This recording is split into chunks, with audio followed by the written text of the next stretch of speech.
बिस्मिल्लाहिर्रहमानिर्रहीम, अस्सलाम वालेकुम and welcome to Ramzan at home. मैं हूँ आपकी मेज़बान जुगन काजिम और आज आपसे बात करनी है करियर काउंसलिंग पे। अब आपने कहना ये क्या बात हुई, करियर काउंसलिंग की रमज़ान में क्या तुक है बात करने का। मैं आपको एक्सप्लेन करती हूँ। एक्चुअली इस साल इंशाल्लाह अल्लाह खैर करे मेरे बेटे ने यूनिवर्सिटी स्टार्ट कर लेनी है, हमज़ा ने। और लिटरली मुझे याद है कि जब मैंने पीटीवी पे काम करना शुरू किया था तो हमज़ा छोटा सा होता था, इधर उधर भाग रहा होता था और इधर ही पीटीवी की गलियों में लिटरली वो बड़ा हुआ है, लाइक लिटरली जो हमारे हॉलवेज हैं। और उस वक्त मैं सोचती थी इसको ये बनाऊंगी, इसको वो बनाऊंगी, अच्छा मैं इसको पुश करूंगी कि बहुत सी चीज़ें सोची। मेरा टू बी वेरी ऑनेस्ट ख्वाब यही था कि डॉक्टर बन जाए, जैसा एक्चुअली मेरी अम्मी का ख्वाब था कि मैं बन जाऊँ। लेकिन हम कुछ सोचते हैं, हमारे बच्चे कुछ और सोचते हैं और रब का कोई और ही प्लान होता है। सो द फैक्ट इज़ अब जब हमज़ा इंशाल्लाह अल्लाह खैर करे यूनिवर्सिटी ज्वाइन करेंगे तो बहुत से लोगों ने मेरे से पूछा कि इसको क्या पढ़ाना है। तो मैंने कहा क्या मतलब?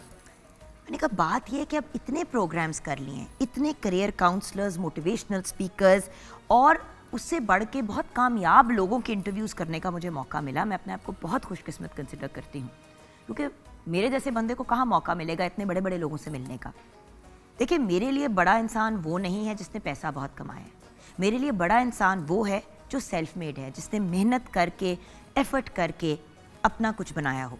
चाहे आप किसी बड़े नोन ख़ानदान से बिलोंग करें या ना करें, अपने राइट में किसी ने क्या किया है ये मेरे लिए बहुत अहमियत रखता है। एक इंसान होने के नाते हर बंदे के मामलात और सोचें फ़र्क होती हैं।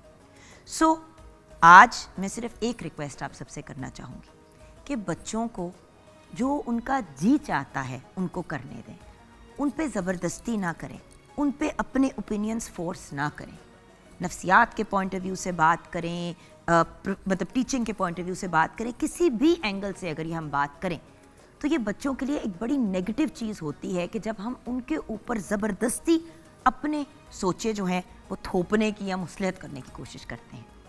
सो अगर आप चाहते हैं कि आपके बच्चे किसी डायरेक्शन में इंटरेस्ट लें तो फिर छोटी उम्र में ही उनको उस तरफ उनका रुझान करने की कोशिश करें। और अगर उस तरफ उनका रुझान नहीं होता तो याद रखें हर इंसान में नेचुरली कोई ना कोई सलाहियत होती है, किसी ना किसी चीज़ की तरफ उनका रुझान होता है। सारा बचपन मेरी अम्मी ने हम हर किसी को ये कहती थी, इसकी बस शादी कर देंगे, ये क्या काम करेगी, ये तो इतना बोलती है, इतनी बकबक करती है, इसका क्या बनेगा। और आप सोचें अल्लाह ताला के काम कि रोज़ी रोटी मैं इसी बकबक से बनाती हूँ या कमाती हूँ। सो अल्लाह ताला ने हम सब के लिए कुछ ना कुछ सोचा हुआ है, हमारे रब ने, इस दुनिया ने, इस यूनिवर्स ने। तो बेहतर है कि हम बच्चों को वो करने दें जो उनका दिल चाहता है और जिस चीज़ में उनका इंटरेस्ट है। क्योंकि व्यूअर्स ऑनेस्टली जब आपका पैशन, जिस चीज़ में आपका इंटरेस्ट है, जो आप इंजॉय करते हैं, जब वो आपका प्रोफेशन बन जाता है ना, आपका करियर बन जाता है, तो आपकी ज़िंदगी बन जाती है। आइए मुलाकात करते हैं एक लिविंग लेजेंड से जिन्होंने ये बात बार बार प्रूव की कि आप चाहे कितने भी रिनाउन और वेल नोन बैकग्राउंड से आएँ, आप अपने आप को इस्टेब्लिश कर सकते हैं as a self made man. और दूसरी बात, जिन्होंने कभी भी अपनी बेटियों पे अपनी ओपिनियन, अपनी राय, अपनी सोचें फोर्स नहीं की। आइए मिलते हैं हमारे मुल्क के सुपरस्टार, बेहतरीन एक्टर, बेहतरीन anchor person by the way. इसी चैनल पे आपने इतने शोज होस्ट किए and then on top of that a director, a producer, a brilliant thinker, मैं तो कहूँगी philosopher. I am talking about the absolutely fabulous Usman Peerzada. अस्सलाम वालेकुम। वालेकुम अस्सलाम। कुछ ज़्यादा तारीफ नहीं कर दी आपने? कुछ कम कर दी। अभी को 50 लोग हैं जिनके मैसेजेस आने कि आपने ये नहीं कहा और आपने वो नहीं कहा, आपने ये नहीं कहा कि रेस्टोरेंटियर हैं, अपनी मतलब एंटरप्रेन्योर भी हैं आप। वैसे अभी आप जो बात कर रही थी और मैं सुन रहा था बच्चों के हवाले से, और हम यही बात शो शुरू करने से पहले भी डिस्कस कर रहे थे। हाँ, थोड़ी सी most important you know, I personally feel कि जब हम अपनी आरा मुसलत करते हैं बच्चों पे और हमने जो ड्रीम किए होते हैं उनके बारे में, लेकिन वी नेवर आस्क के उनके क्या ड्रीम है। अगर एक बच्चा डॉक्टर नहीं बन सकता उसका ये मतलब नहीं कि वो कोई मतलब पढ़ने पढ़ाने में लायक नहीं है, हो सकता है वो कुछ और चीज़ बहुत बेहतरीन कर सकता हो। लेकिन हर बच्चा एकेडमिक भी तो नहीं होता ना, ये भी आजकल के माँ बाप नहीं समझ पाते। एग्जैक्टली। उस्मान साहब आप ये देखें कि हर माँ, पता नहीं आपकी सोशल मीडिया पे कितनी को नज़र घूमती है इन चीज़ों पे, जैसे ही पेपरों के रिजल्ट आते हैं हर माँ अपने बच्चे का रिजल्ट जो है वो छापना शुरू कर देती है सोशल मीडिया पे। प्रेशर सोचे कि इन बच्चों पे कितना है। हर बच्चा फर्स्ट कैसे आ सकता है? क्लास में अगर 36 या 32 या 20 बच्चे भी हैं, हर बच्चा फर्स्ट कैसे आएगा? मैंने पता क्या किया था, मैंने बच्चियों को उस टेंशन से बाहर निकाल दिया था। मैंने दोनों बेटियों को सामने बिठाया और मैंने कहा कि देखो बेटा, I am not concerned with grades, I don't want to know कि आपके ग्रेड क्या हैं, आपने फर्स्ट डिवीज़न किया, आपने 90% किया, A+ किया, क्या किया, I don't want to know. अगर आप फॉर इंस्टेंस बहुत कम नंबर लेके पास होती हो तो मेरी पर्सनालिटी में, मेरी ज़िंदगी में किसी किस्म का कोई मुझे शर्मिंदगी नहीं होगी। लेकिन do what you want to do what you can excel in, do what you think and you are able to do it, so study that. Don't waste my money, my time, your time in doing something else and then coming and doing something else.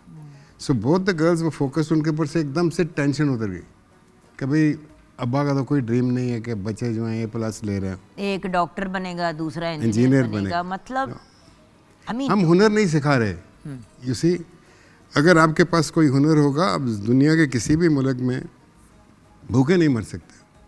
अगर आप एक कमीज़ सी सकते हो, अगर आप एक table बना सकते हो, अगर आप बाल काट सकते हो, अगर आप उम्दा तरीन खाना बना सकते हो, you know all these professions became taboo. कने नहीं है तो बावर्ची तब पुत्र है, यू नो आजकल का बावर्ची 12 लाख रुपए लेता है महीने के। जी, chef could be more, this is मैं बड़ी वो बता रहा हूँ। So yeah, our priorities are not right, in fact. आप एक बहुत बहुत बड़े बाप के बेटे हैं और आपके अगर अबाउजात को भी देखें तो all very well established known people. आपको बचपन में क्या कहा जाता था by your family? And then आपकी अम्मी भी अ वेरी वेरी इन्वॉल्व, बहुत ही नफीस खातून। अल्लाह ताला आपके दोनों पेरेंट्स को जन्नतुल फिरदौस में आला तरीन मकाम अता फरमाए, आमीन। करवट करवट उनको जन्नत नसीब करे, आमीन। अमेजिंग पीपल, बट प्रेशर तो आप पे हुआ होगा बचपन में। मुझे एक अभी तक बहुत क्लियरली याद है, जब अब्बा को रियलाइज़ हुआ कि ये बच्चा जो है ये ड्रामा थिएटर इसके अंदर इंटरेस्टेड है, तो उन्होंने मुझे एक दिन बुलाया, उन्होंने कहा बेटे बैठो, तो क्या तुम सोच रहे हो, you know what do you plan to do? So I said I like performance, I like writing, I like. उन्होंने कहा बेटा जो कुछ भी करना है ना, तू सिर्फ अपनी पढ़ाई मुकम्मल कर लें, उसके बाद अगर इट भी लाएगा ना तो मैनू पता होएगा तू इट सलीके ना लाएगा। Wow, you know that's what he told me. So हमने अपनी एजुकेशन जहाँ तक हम कंप्लीट कर सकते थे, मैंने अंग्रेज़ी अदब में गवर्नमेंट कॉलेज में 6 साल लगाए, 2 साल अंग्रेज़ी अदब पढ़ा, और उसके बाद चॉइसेस बड़ी आपके लिए वीक रह जाती हैं। आई विश, जिस तरह मेरे अब्बा मुझे कहते थे कि बेटे तुम इंग्लिश लिटरेचर में MA क्यों कर रहे हो? What do you mean by masters in English literature?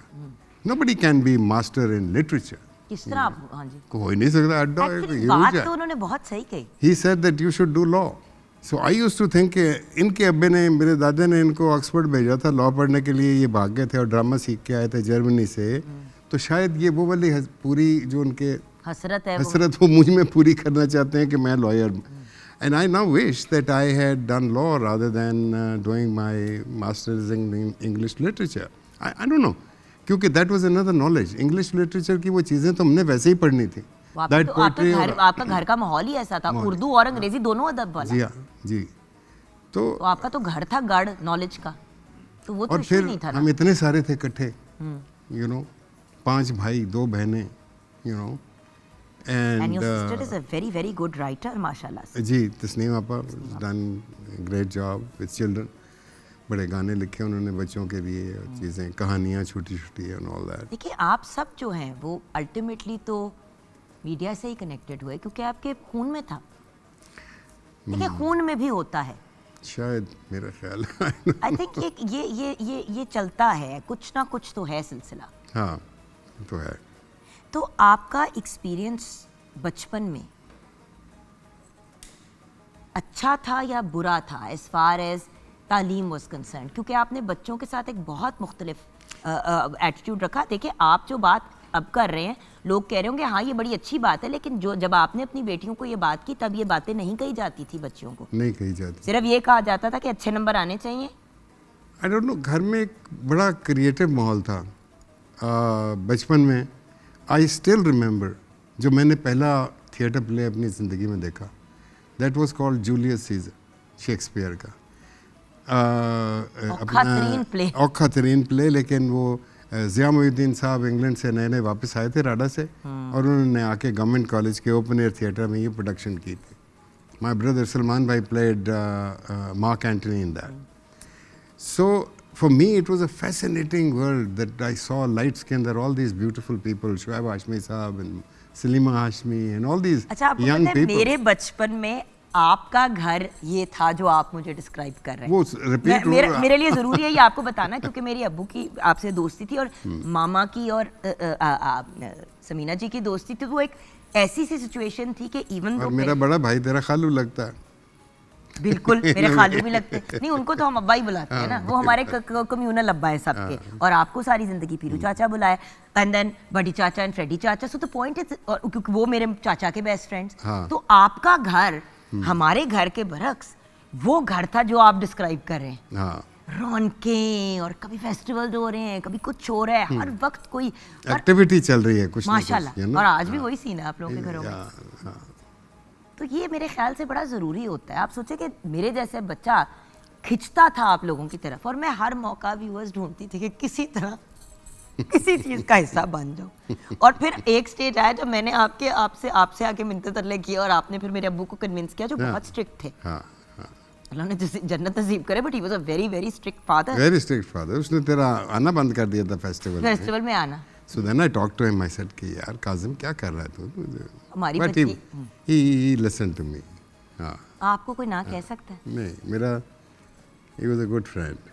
तो मुझे ये बताइए कि जब आपके बचपन की हम बात करते हैं, तो बचपन की यादों की अगर बात करें तो ऑफ कोर्स रमज़ानुल मुबारक का बबरकत महीना जारी है। तो रमज़ान में क्या समा होता था घर में? पहला रोज़ा कब? बड़ा ट्रेडिशनल, क्योंकि वो टाइम भी ट्रेडिशनल था। यू नो, अफरा तफरी का आलम नहीं था। बहावलपुर रोड पे हम रहते थे, 25 बहावलपुर रोड। पीछे हमारे सादी पाक का इलाका था, मुजंग का। एंड शाम जब ढलने तो जो तैयारी शुरू होती थी अफ्तारी की, वो एक बड़ी एक्साइटिंग चीज़ थी मेरे लिए। यू नो, उसमें जिस तरीके से पूरी इफ्तारी का लेआउट होता था। और आपका बावर्ची, हमारा बावर्ची, the centre of the house, जो आपके मेमोइर्स में भी एक बहुत I am very excited about your memoirs. Ismail the Bihari, you know, yes. So it was very interesting. और फिर एक गुगू बोलता था, आई स्टिल रिमेंबर, वो हमारे घर के बहुत करीब कहीं पे लगा हुआ था, which had a huge big sound. I still remember it was. And then फिर जब अजानें शुरू होती थी तो एक रिलैक्स्ड एटमॉस्फेयर शुरू होता था, सुकून। बट वही ट्रेडिशन की बात कि उस ज़माने में जिस तरह दही फुल्कियाँ हल्का लोग ज़्यादा एकदम से दे डिडंट। अब मैंने देखा कि लोग एकदम से खा लेते हैं। उस टाइम पे it was not like that, you know. हाँ, एक आधी खजूर खा ली, एक दूध का गिलास पी लिया, या आपने तुखम मलंगे का दूध में गया हुआ वो गिलास पी लिया, दैट वाज अबाउट इट।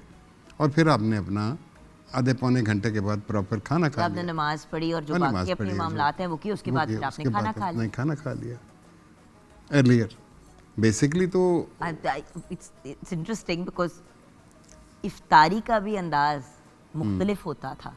अब तो जब तक 15 चीज़ें ना दस्तरखान पे लगी हुई हों तो लोग इफ्तारी नहीं करते, और फिर इफ्तारी प्रॉपर रज के करने के बाद फिर रज के खाना भी खाना, और फिर 6 घंटे बाद अस्पताल पहुंच जाना। क्योंकि एक ज़माने में सलमान भाई बड़ा रेगुलरली रोज़ा रखते थे, तो रोज़ा खुलने से पहले कोई पौना घंटा पहले he would go out for jogging. That's the time when your energies are down and out. and he would go out for jogging. And he used to say to me कि भाई ये 30 दिन का जो है रमज़ान जो है ये आपको ओवरहॉल कर देता है. It washes you, cleanses you. And इसीलिए इस महीने में रूहानियत है ज़्यादा. इस महीने में जो आप अल्लाह ताला के से बात मांगते हैं, जो उसकी इबादत करते हैं, वो सब जो है वो बहुत तेज़ी से एक्सेप्ट होता है. इसी नोट पे आपकी इजाज़त से कलाम की तरफ बढ़ते हैं. हमारे साथ हमारे प्यारे भाई मोहम्मद नुमान अरशद गौरी हैं, जो ऑफिशियल नात ख्वाह हैं नेशनल असेंबली पाकिस्तान के और हमारे प्रोग्राम का रेगुलर हिस्सा है. अस्सलाम वालेकुम नुमान भाई. वालेकुम सलाम वरहमतुल्लाहि वबरकातुहू. नात रसूल मकबूल से आगाज़ करें. नबी के रोज़े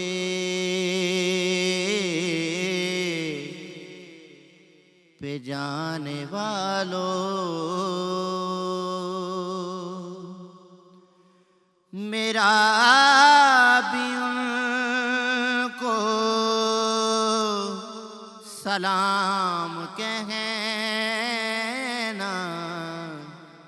नबी के रोज़े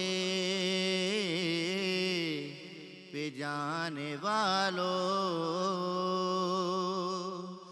मेरा भी उनको सलाम कहना. मिलो तो कहना कि कब मिलोगे, है वक्त बज़ में तमाम कहना. मिलो तो कहना कि कब मिलोगे, है वक्त बज़ में तमाम कहना. नदामतों के चराग सारे हमारे अश्कों से जल रहे हैं. नदामतों के चराग सारे हमारे अश्कों से जल रहे हैं. जहाँ पे उम्मत की बख्शिशें हों, वहाँ पे हमको भी माफ करना. नबी के रोज़े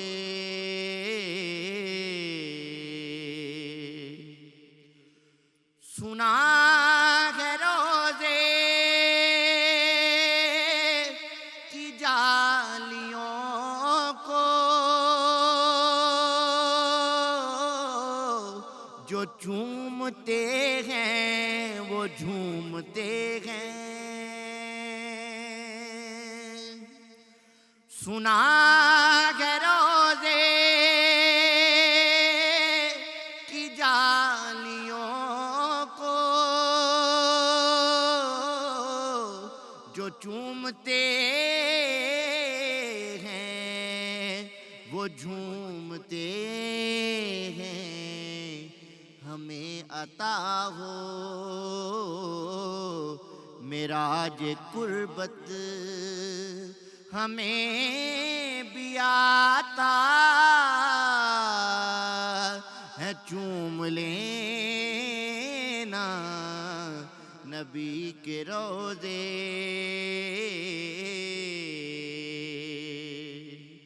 ये उनसे कहना के चलते चलते मैं काफिले से बिछड़ गया हूँ. मुझे बुला लो तो मैं भी देखूं कहाँ से रास्ता है जन्नतों का नबी के रोज़े।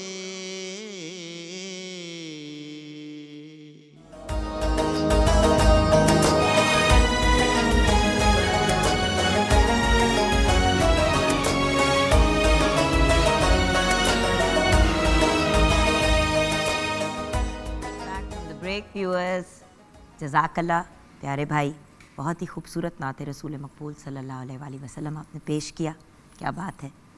और अब उस्मान साहब, आपसे मैं बात करना चाहूँगी उस चीज़ की जिसके बारे में हम कुछ अरसे से, पिछले साल डेढ़ से तो डिस्कशन कर ही रहे हैं, और मुझे लग रहा है कि वो अपनी कंप्लीशन की तरफ पहुँच रही है चीज़। फिल्म से भी बड़ी चीज़ है ये, क्योंकि ये बहुत मुश्किल काम है जो उस्मान पीरज़ादा कर रहे हैं। पिछले 2.5 साल से, if I am not mistaken, आप अपने मेमोइर्स पे काम कर रहे हैं। जी। सबसे पहले तो हमारे व्यूअर्स को बताएं मेमोइर्स होते क्या? आप बीती याददाश्तें आप बीती, या वो लोग जो आपकी ज़िंदगी में आए, जिनसे आप इंस्पायर हुए, या जिन पे आपको गुस्सा चढ़ा, जिन पे यू नो। मेरे पे कम से कम 2 चैप्टर होने चाहिए तो गुस्से के मामले में जितना मैंने आपको तंग किया। तो इसमें there interesting moments. I think हर इंसान की ज़िंदगी एक इंटरेस्टिंग दौर से गुजरती है, जिसमें खुशी भी है, जिसमें गमी भी है, जिसमें हर चीज़ आती है। So going back into my memoirs, that was very interesting. In fact it was therapeutic for me, you know. अच्छा, थेरेप्यूटिक भी था आपके लिए? हाँ, कि you know, you go back in memory lane, और फिर आप उन मोमेंट्स के अंदर से गुजरना शुरू करते हो। Lahore was basically cycle city. आपको रात को, मुझे अभी तक याद है, हार्डली किसी गाड़ी या किसी चीज़ की आवाज़ आती हो, रात को आपको सिर्फ घोड़े के टापों की आवाज़ आ रही होती थी। या टांगा जा साइकिल रहा की? है, टांगा जा रहा है, यू नो। आपको पापा चाचा ची ची, वो कुछ, there was no noise level, was literally nil, you know. Atmosphere was clean.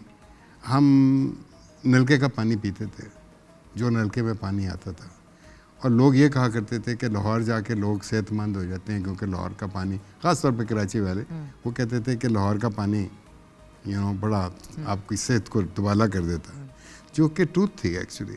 फिर सिंपल लाइफ थी, यानी कि आई हैव नो कॉन्सेप्ट और आइडिया कि ऐसी भी कोई चीज़ होगी। बस बिस्तर यूँ बिछते थे, शाम को माशकी, एक माशकी कैरेक्टर होता था। अब आज के बच्चों को पता ही नहीं है कि माशकी होता कौन है। तो क्या होता है? माशकी होता है, वो एक मश्क होती है लेदर की, पूरी एक रॉ हाइड के अंदर वो बनी होती है। उसमें पानी भर के वो आके ज़मीन के ऊपर वो छट्टे लगाता है। उस छट्टे लगाने से जो आपकी सिजलिंग ज़मीन है वो ठंडी हो जाती है, और फिर उसके ऊपर बिस्तर बिछते हैं सफ़ेद चांदनियों के साथ। उसके ऊपर फिर मच्छरदानियाँ फिट होती हैं, you know. I have seen the time जब लालटेन्स थी, यू नो। नहीं, 1 मिनट तो, और तब कड़कती गर्मी में भी इस तरह आप लोग सो जाते? हाँ, ऊपर आसमान पे सितारे देखते हुए सो जाते थे। मुझे एग्जैक्टली पता था कि वेनस कौन सा है, मार्स कौन सा है, ये क्या है हम जो देख रहे हैं। नहीं, एक पंखा चलता था साइड पे, बड़ा वाला, इट्स अ ह्यूज फैन। वो एक चलता था, वो पूरे 7 बिस्तरों को, 8 बिस्तरों को हवा देता था, और हम उस मुसहरी के अंदर लेटे हुए, as my father at times used to tell me कि ये वेनस है, ये फलाना है, ये स्टार फलाना है, वो देखते हुए हम सो जाते थे। सुबह जल्दी उठते थे, क्योंकि लाइट, मेरी आज भी आदत है सुबह जल्दी उठने की। तो रात को कितने बजे सो जाते थे आप लोग? रात को मेरे ख्याल से तकरीबन 9 साढ़े 9 बजे सोए पड़े होते। और फजर पे आंख खुल जाती थी, बिल्कुल, क्योंकि दैट वाज सनराइज। बिल्कुल बिल्कुल सिंपल लाइफ थी। और सारा दिन फिर क्या मसरूफियत होती थी, क्या करते थे आप लोग? बस एक तो फिर स्कूल के लिए तैयारी होती थी, फिर स्कूल जो उस वक्त स्कूल कितना लंबा होता था? क्योंकि अब तो आपको पता है 3-3 4-4 बच्चे फारिग होते हैं। उस टाइम पे स्कूल कोई मेरे ख्याल में 2:30 बजे तक, 2:30-3 बजे फारिग हो जाता था, यू नो। अनलेस कोई स्पेशल चीज़ हो रही हो, स्पोर्ट्स डे आ रहे हैं तो आप प्रैक्टिसिंग कर रहे हैं, आप रिहर्सलें कर रहे हैं। हम थिएटर के अंदर रिहर्सल चल रही है प्लेस की, और इस तरह करके बड़ा अच्छा स्कूल था मेरा, जॉन मैकडॉनल्ड स्कूल। ये एमएओ कॉलेज के से थोड़ा आगे था। लाहौर में उस टाइम पे 2 को एजुकेशन स्कूल थे, एक कैथीड्रल था और एक ये जॉन मैकडॉनल्ड था। मिसेस आगा बशीर का स्कूल था ये। एंड आई थिंक अब्बा ने हम सब भाइयों को वहाँ पे भेजा। मेरे बाकी भाई तो सब उसको, सलमान भाई के अलावा Sadan, Faizan, Imran left John McDonald और they went to saint Anthony's. बिल्कुल। लेकिन मेरे लिए मिसेस आगा बशीर हमारे घर आके बैठ गई थी। उन्होंने कहा this boy is not going to leave my school. मतलब I was blue eyed boy. You are everyone's blue-eyed boy. No, she liked Whose me. blue-eyed I boy was- are you not is the larger I was very good in sports. I was a good athlete. फिर drama श्रामा ये वो ये सारा वो था। तो और दिल भी आपका बहुत बड़ा है ना, फिर ऐसे बच्चों को नहीं दिल चाहता ना कि बंदा जाए। नहीं, हमारे साथ लड़कियां पढ़ती थी। आई थिंक अब्बा ने हम भाइयों को उस स्कूल में को-एड में शायद इसलिए भेजा कि हम लड़कियों की इज्जत करना सीखें। लड़की शुड नॉट बी एक अजूबा, एक अजीब सी कोई शय है, यू नो, एक ऑब्जेक्ट है। या फॉर मी आज भी girls are like friends, you know, they are buddies, you know they can be like any human being. I mean, not because she's a woman, so she is a different species. बिल्कुल। तो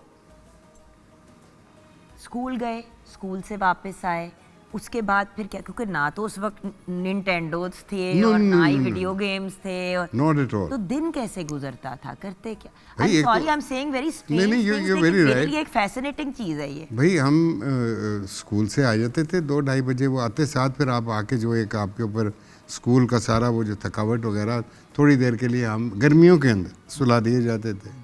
फिर शाम को उठ के आपके पास 2 घंटे time था प्ले, खेलो। जो मर्जी खेलो जाके 2 घंटे। और उस वक्त तो ये भी टेंशन नहीं होगी ना कि घर की गली में नहीं जाना, बाहर नहीं निकलना, मतलब नहीं, आपका घर तो लॉन इतना बड़ा था माशाल्लाह। घर इतने वो 5-5 एकड़ के घर थे भावलपुर रोड पे जो बने, पुराने घर वो बने हुए थे, पुराने ऊंची छतें, रोशनदान, you know. What happened to that house? Oh, that was sold. बेच दिया था। अब्बा ने अपनी बहन को ही बेच दिया था। Then my cousin blew it up and मतलब वो पूरा उसको गिरा चढ़ा के, अब तो वहाँ पे मैं तो गुजरता, मैं उधर मुड़ के देखता भी नहीं हूँ, क्योंकि वहाँ पे अब मोटर वर्कशॉपें और इस तरह की चीज़ें, पीछे एक महल्ला, you know. Otherwise this was a very interesting house actually. All of us were born there. हम सब सारे नहीं पैदा। सिवाय आई थिंक सलमान भाई, नहीं, सलमान भाई वाज आल्सो बोर्न। सारे ही वहाँ पे। हाँ, क्योंकि सलमान भाई ग्रू अप इन बॉम्बे। 2 साल 3 साल अब्बा जब बॉम्बे में थे, so that's where he sort of yeah. So ये घर था, घर मतलब घर ही आपकी बेसिकली कुल कायनात थी। आसपास के बच्चों से दोस्ती थी? हाँ, स्कूल के अंदर दोस्त थे, फिर कज़न्स थे बहुत सारे, लेकिन कज़न्स हमसे उम्र में बड़े थे। वो तस्नीम आपा और कौसर आपा की उम्र के थे, यू नो। कम्मो था, जाहिला थी, अपना निक्कू था, Naseer, you know. So it was like a very interesting sub space. लिखा है आपने अपने जी जी। घर फिर पर? मेरे दादा के जो छोटे भाई थे, वो एक इनक्रेडिबल पर्सनालिटी के मालिक थे। आई still remember him, you know. दादा पीर के- गयासुद्दीन, दादा के मेरे अब्बा छोटे- के मेरे अब्बा के चाचा, अब्बा के वो हमारे चाचा? साथ रहते थे ना, अच्छा, साथ रहे। साथ वाले। लेकिन वो पोर्च सेपरेटेड अस, तो रात को उनकी भी मंजी लगनी, उनका हुक्का लगना। इनका एक ख़ानदानी नौकर था पुराना, उसने रात को बैठ के फिर पीर साहब को पूरे दिन की वारदात सुनानी, किसने किसको क्या कहा, कौन किधर को गया, कौन किधर से आया, कौन। और पीर साहब को तो वो- इंटरेस्ट था इन चीजों में? हाँ हाँ, पीर साहब वाज अ रिटायर्ड सेशन जज, so he would sit there and decide कि यानी ठीक किया या नहीं ठीक। और ये कीता, सारी ठीक बातें है। आप भी सुन रहे हैं? हम सुन रहे हैं, क्योंकि बच्चे, साथ वाले you know, घर में वो और वो जिस तरह पीरों की नाकें बनी हैं, तो उनकी भी ही हैड अ खानदानी नाम। खानदानी नाक थी। और वो थोड़ा सा Tasneem copies him very well, so I have a very strong memory of him. फिर मेरी एक पुप्पो थी, मेरे अब्बा की कज़न थी, beautiful woman. She was very thin and tall and very dark and she had black hair. She never got married, you know. She was kind of a Sufi, I would say, you know. और वो अफजल पुप्पो उनका नाम था।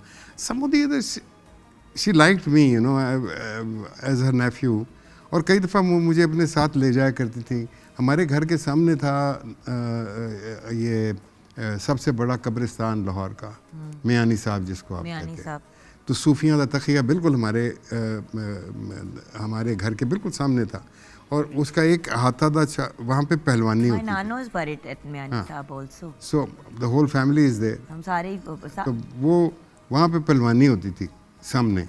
अच्छा। सुहागा चल रहा है और पहलवान आके डग डग कर रहे हैं, और हम देखा करते थे। कोई 11 को महीने मैंने भी पहलवानी की, चड्डी शड्डी पहन के पकड़ के। हाँ, आई वाज अ किड, 12 साल के। I was fascinated with all that. But आप उस जमाने के तो बर्गर बच्चे थे ना। नहीं, मैं बर्गर नहीं, यही तो मैं कहने की कोशिश आपको कर रहा हूँ। हम बर्गर नहीं थे, नेवर। अब्बा तो बहुत बर्गर है। किसके? सलमान पीरजादा जो है वो तो अब्बा- बहुत ही बर्गर है। अब्बा देखो, अब्बा हम उनको अब्बा बीच में से, वो मशल के अब्बा है तो वो हमारे नहीं, अब्बा है। बीच में से वो बर्गर नहीं है। एक उसने जिंदगी का एक लंबा अरसा बरतानिया में गुजारा। बिल्कुल बिल्कुल। He lived 37 years of his life in Britain. और आज भी उसके पास हरा पासपोर्ट है, उसने कभी ब्रिटिश पासपोर्ट के लिए अप्लाई नहीं किया। अप्लाई नहीं किया, वो उन्होंने बड़ी दफा हमें बताई। उसने कहा, how can I be the most obedient servant to the queen of England. जो उसका अपना ओपिनियन है, अपना point. Tremendously talented person, but lived his own way till today. he is living the way he wants to. भाई अभी भी सुबह उठ के जो वो अपनी पूरी मार्शल आर्ट्स की ट्रेनिंग करते हैं, और हर बार जब उनसे मुलाकात होती है मुझे 15 मिनट का लेक्चर मिलता है कि are you X I will teach you. मैं कहती हूँ यस अब्बा tomorrow, and then I run away. हमारा ये सिलसिला चल रहा है को 15 सालों से। तो मुझे ये So we were never burger kids. I would not call myself that. ठीक है, हम अंग्रेजी जरूर बोलते हैं। What I mean मेरे कि लिए, आप मेरे लिए 2 लाहौर थे। ठीक है, when I was growing up. 2 Lahore. एक वो लाहौर था जो अंदरून शहर फोर्ट की वॉल्स के अंदर है। ठीक है। एक वो शहर जो अंग्रेज़ ने गदर के बाद आबाद करना शुरू किया, लाहौर, जो उस फोर्ट के बाहर था। हम प्रोडक्ट हैं उस शहर की, लाहौर के उस शहर की जो अंग्रेज़ ने आबाद करना शुरू किया। So we went to English medium schools वहाँ पे। लेकिन इसका ये मतलब नहीं था कि ਅਸੀਂ अपनी ज़ुबान नहीं बोल सकते सर। नहीं वो सब चीजें अपनी जगह है। हम I छोटी can't छोटी, imagine you doing कुश्ती is yeah, can you imagine? But I did for 11 months. तो घर वालों ने कुछ नहीं कहा? नहीं, अब्बा was very happy. अब्बा खुश? That was the best part, you know, कि अब्बा बहुत बड़े खुश हुए। उन्होंने कहा, बेटा wonderful, this is a great exercise. मैं भी अपनी ज़िंदगी में गुजरात में ये करता रहा हूँ। I used to be a wrestler. हाँ, फिर उन्होंने तस्वीरें दिखाई हैं, there are photographs there. ये भी किताब में वो और उनके कजन्स जो हैं वो कुश्ती, वो यूँ पूरी चड्डी शड्डी पहन के मिट्टी शिट्टी लगा के ये वाला काम होता रहा। So I think that was wonderful, that was fantastic. I really enjoyed it. Now when I'm revisiting, when I'm going back into my memory lane, तो ये चीज़ें बड़ी मुझे फैसिनेट कर रही हैं, क्योंकि कई दफ़ा आप चीज़ों को भूल जाते हो, आप उसके एक्सपीरियंस को भूल जाते हो। मैं आपको उस दिन बता रहा था कि मेरा एक टीचर, मैं समझता हूँ कि हम सब स्टोरी टेलर्स हैं, बिकॉज जो फिल्म मेकर एक्टर होता है वो स्टोरी टेलर होता है, कहानियाँ सुनाता है, किसी और की लिखी हुई कहानियाँ सुनाता है। लेकिन हमारा, मैं समझता हूँ मेरा स्टोरी टेलिंग में उस्ताद जो है वो इस्माइल है, हमारा कुक। क्योंकि वो डेस्परेट, वो था डेस्परेट फिल्म व्यूअर। उसने रात को 8:30 बजे खाना लपेट के दे दिला के उसने साइकिल पकड़नी और मकलोड रोड पहुंचना। मकलोड रोड पे सिनेमे थे बहुत सारे। He used to act, he used to sing the song. मतलब वो, he was incredible that man. वो पूरी स्टोरी फिर आपको पूरी रट्टा वो तो 3 दफा वो फिल्म को देखता था, एक फिल्म को। ठीक है। He told me the story, he sang the songs. But कब दिखाए? भाई वो रोटी पका रहा होता था रात को, मैं बैठा हुआ कहानी सुन रहा होता था। वो कोफ्ते बना रहा है, मैं देख रहा हूँ कोफ्ते किस तरह बन रहे हैं, इसलिए मैं बाकी भाई बहन कहाँ होते थे सर? उनका इंटरेस्ट शायद नहीं था इसमें, probably, because I used to spend time here. I used to smile, कौन सी फिल्म देख के आए हो? उन्होंने कहा, आज मैं भाई भाई देख कर आया हूँ। उस्मान साहब, अब मैं भाई भाई देख कर आया हूँ, इस तरह वो बोलता था। What a wonderful person he was. And then, of course, my popo, then time in college and the people that I met, how Imran Aslam came into my life, how Salman Shahid arrived, how Sarwat Ali arrived, and how Madiha Gaur was there. Legends in their own right. अब ये सारा Lahore was a very interactive city in culture at that time, you know. रख रखाव बहुत था। रख रखाव था, ड्रामा उसकी अपनी एक रवायत थी। मैंने आर्ट्स काउंसिल लाहौर में उम्दा तरीन थिएटर देखा हुआ। मैंने मिड समर नाइट्स ड्रीम उधर देखा, मैंने बायोग्राफी वहाँ पे देखा, मैंने पिकनिक एक प्ले है वो गवर्नमेंट कॉलेज की ओपन एयर थिएटर में देखा। I mean we were mesmerised with this kind. अब जिस तरह अब्बा कहते थे हिज डेफिनेशन ऑफ थिएटर कि ड्रामा शेर और मौसीकियत से लबरेज आवाज़ में नाचते हुए गाते हुए अफराद की ख्याल अफरोज़ हरकत के सैल रवां का नाम है, जिसके मुशाहिदे से वजदान इंसानी में सर खुशी के अबदी चिराग जल उठे। अब हम तो ये डेफिनेशन उनके बड़े हुए थे। What a beautiful definition. सो इसके बाद क्या अब एक भद्दा बदनुमा थिएटर हम नहीं कर सके? मैंने कमर्शियल थिएटर किया। I work with commercial actors, wonderful talent. Sohail Ahmed को आप ले लें, आप आबिद खान होता था, बड़ा ज़बरदस्त। So I enjoyed myself working with these people, it was fantastic. इनके पास जो कमियाँ थी वो स्क्रिप्ट की कमियाँ थी। They was not script was not, and directors were not there. Visual directors, creative directors were not there. So, anyways, but that was, so that's all part of my book. And ये book निकलेगी कब? अरे ये हाँ ये एक सवाल है। मैं समझता हूँ कि अब तकरीबन उसका पहला लॉन्च मैंने प्लान करनी है। उसकी पहली जल्द मेरे ख्याल में तैयार है। उसको I am just looking around for an editor who can sit down and read all that material that have done. उसको एक तो सिस्टमाइज़ करना है। कभी मैं 60s की बात कर रहा हूँ तो कभी वही बात जो है 70s के अंदर और फिर 80s में चली गई है, इस तरह करके you know. But way excited और हम इंतज़ार कर रहे हैं। मुझे पता है हम आपके करियर के किसी भी एक्चुअली व्यूअर्स वही वाली बात है ना कि लोग मुझे कभी कभी कहते हैं कि आपने फ़लाँ शख्स का बहुत दफ़ा इंटरव्यू किया। किसी की भी इंसान को की ज़िंदगी को आप 40-45 मिनट या चले 4 घंटे का भी इंटरव्यू हो उसमें नहीं, मतलब दरिया को पूछे में आप नहीं बंद कर सकते। इसलिए तो हर बार जब भी मेरी उस्मान पीरज़ादा से गुफ्तगू होती है वो एक डिफरेंट पहलू, एक डिफरेंट एस्पेक्ट होती है। आजकल क्या हो रहा है वो तो अपनी जगह ठीक है, लेकिन ये जो किताब लिखी जा रही है, I am so excited and I am really looking forward to it because I feel कि ये किताब पढ़ने के बाद शायद फिर मैं आपको 2% जान जाऊंगी, इवन दो मैं आपको बचपन से जानती हूँ, लेकिन एक एक्सपीरियंस फ़र्क है ना एज अ चाइल्ड। बड़ी अच्छी बात आपने की है। एक्चुअली मैं ये जो किताब लिख रहा हूँ अपने आप को जानने के लिए लिख रहा हूँ। I want to know myself and it is so fantastic that how things are moving, how thoughts are coming, how all old memories are coming back to you. So it is reminding me of who I was. You know, आज भी अगर आप देखें मेरे phone के अंदर मेरे बुज़ुर्गों की तस्वीरें, जहाँ तक मेरे पास उस ज़माने में तस्वीर थी, मेरे परदादा की तस्वीर इसमें है, पीर कमरदीन की, मेरे दादा की बैरिस्टर पीर ताजुद्दीन की तस्वीर मेरे फ़ोन के अंदर है, मेरे अब्बे की फ़ोन में, मेरी माँ की। So I want to you know, जिस तरह हमारे बाप हमें कहा करते थे, हमारी वालदा हमको कहती थी, बेटे देखो आप झूठ ना बोलना, आप किसी को धोखा ना देना, आपकी वजह से किसी के आँख से आंसू ना बहे, आप बुज़ुर्गों की औलाद हो, आप बुज़ुर्गों, हमें बार बार बताया जाता था कि आप बुज़ुर्गों की औलाद हो, यू नो। सो प्रॉबेबली बहुत सारी खामियां होने के बावजूद हम मैं कहूँगा कि बुरे रास्तों से बच गए, बुरे रास्तों पे जाने से बच गए, यू नो। कभी भी बहुत से लॉस्ट सोल्स को रास्ता भी दिखाया। अरे For which I will always be eternally तुम grateful. तो मेरा बच्चा हो। I've grown up in front of me. We love you. और यूं ही वक्त भी खत्म हो गया वाकई? वाकई। Oh God, अच्छा। Oh, Thank you for joining us. Thank And you. more so. thank you for Thank you for inviting. sharing your memories. क्योंकि ये वो मेमोरीज हैं जो ये आपकी जो मेमोइर्स हैं, किताब तो हमने पढ़नी ही है और लॉन्च का जिम्मा भी आपने मेरे ऊपर डालना है, इस वाली बेटी के ऊपर। इंशाल्लाह। ये आपकी कमिटमेंट है on air. Done. This I want to do. All right. After Dada you are the closest thing to a father that I have and you know that. So आप खुश रहें, आबाद रहें, हमारे सर पे सलामत रहें। छोटी सी ब्रेक की तरफ जाएंगे, ब्रेक के बाद जब वापस आएंगे तो अपने प्यारे से नुमान भाई से कलाम सुनते हुए आएंगे। आप हमारे साथ रहिए।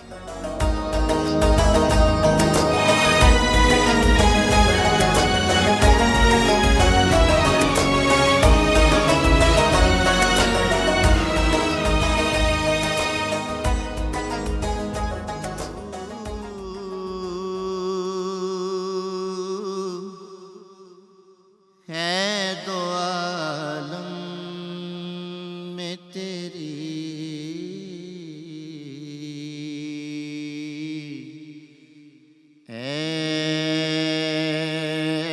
गुले चीदा खुशबू है दो आलम में तेरी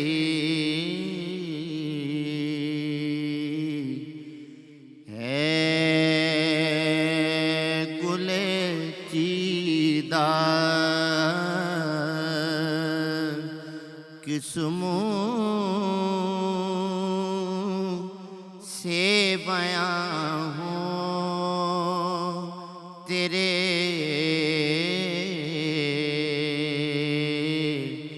औसाफ हमीदा। तुझ सा कोई आया है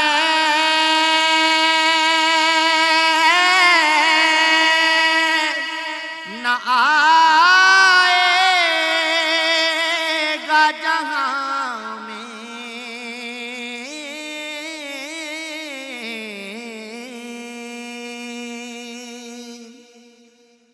तुझ सा कोई आया है न आएगा जहां में।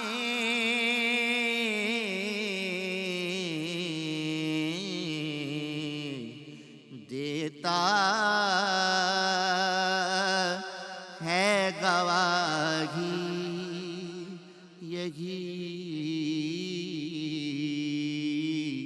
आलम का जरीदा। देता है गवाही यही आलम का जरीदा। ऐ रहमते आलम तेरी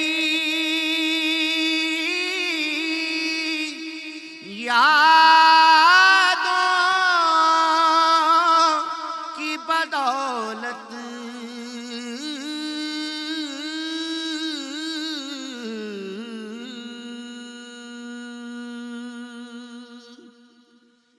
ऐ रहमते आलम तेरी यादों की बदौलत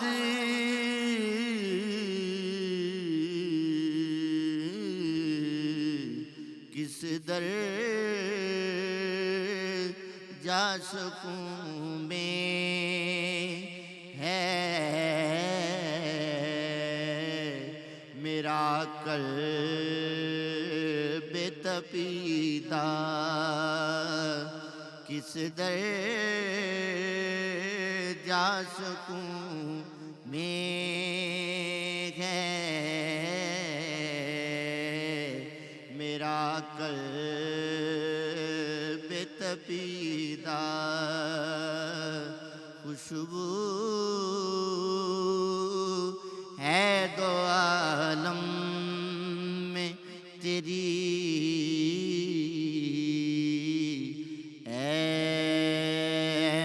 गुले चीदा।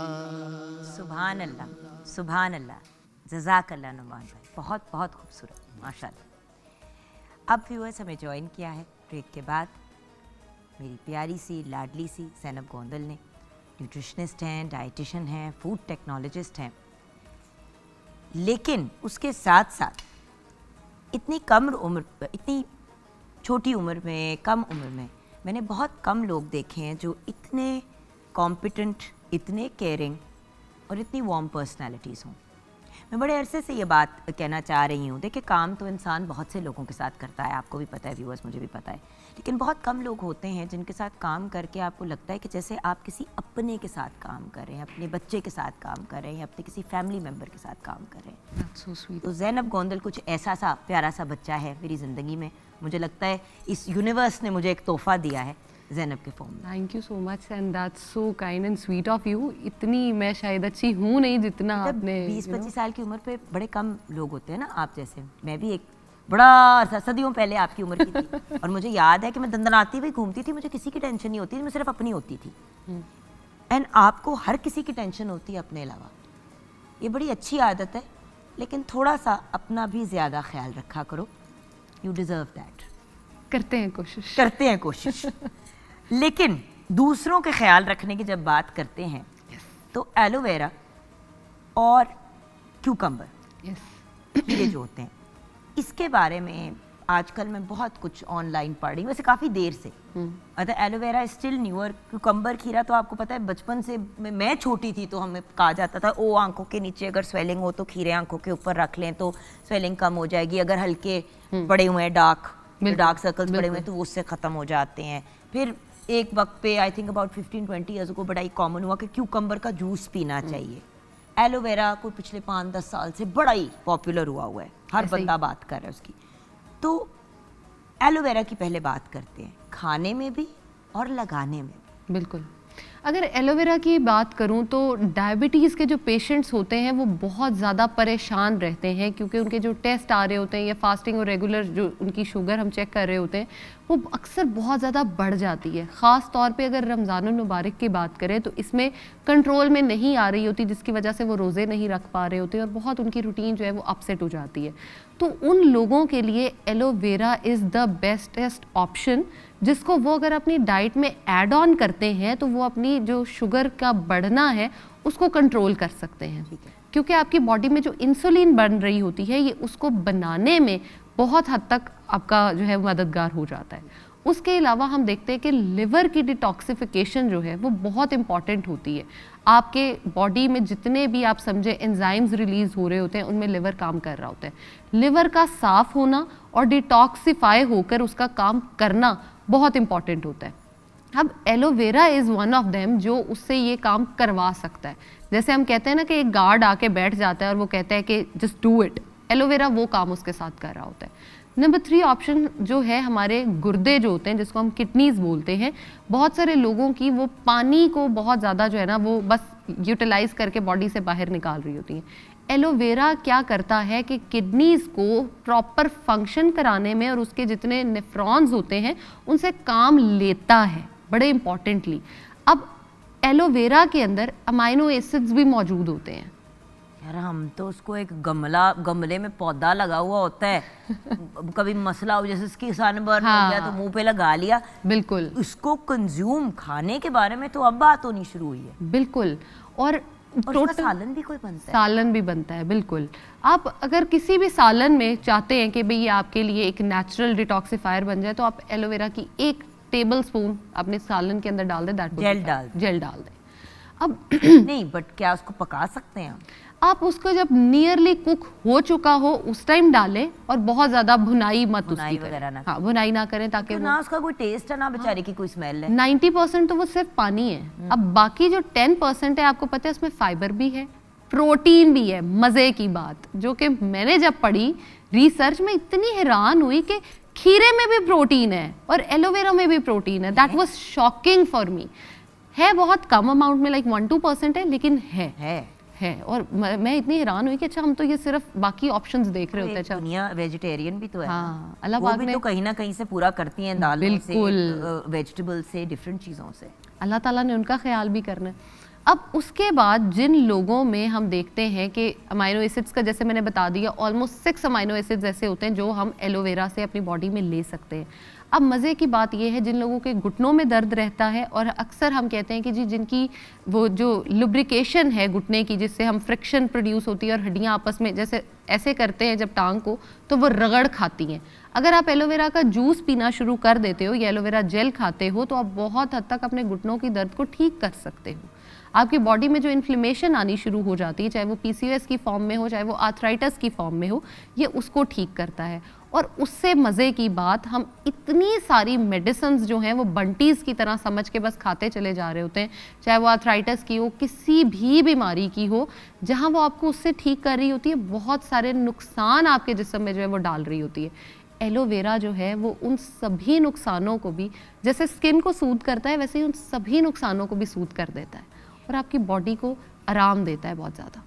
कंज्यूम करने का तरीका क्या है? क्योंकि देखिए ना, एक पौधा है, बिल्कुल इस तरह करके उसकी शाखें जैसी निकली हुई होती हैं, जिस तरह अक्सर आप प्लांट्स वगैरह, मतलब इस तरह करके एक लंबी सी उसकी बिल्कुल वो निकलती है, उसको कट कर दो। हाँ, आपने उसको कट किया, कट करके इसमें से एक येलो सा जो है ना मटेरियल निकलना शुरू होता है। अब वो येलो मटेरियल वही काम करता है जो हमारी बॉडी में वाइट ब्लड सेल्स करते हैं, यानी किसी ने अटैक किया है वापस से अटैक करते हैं।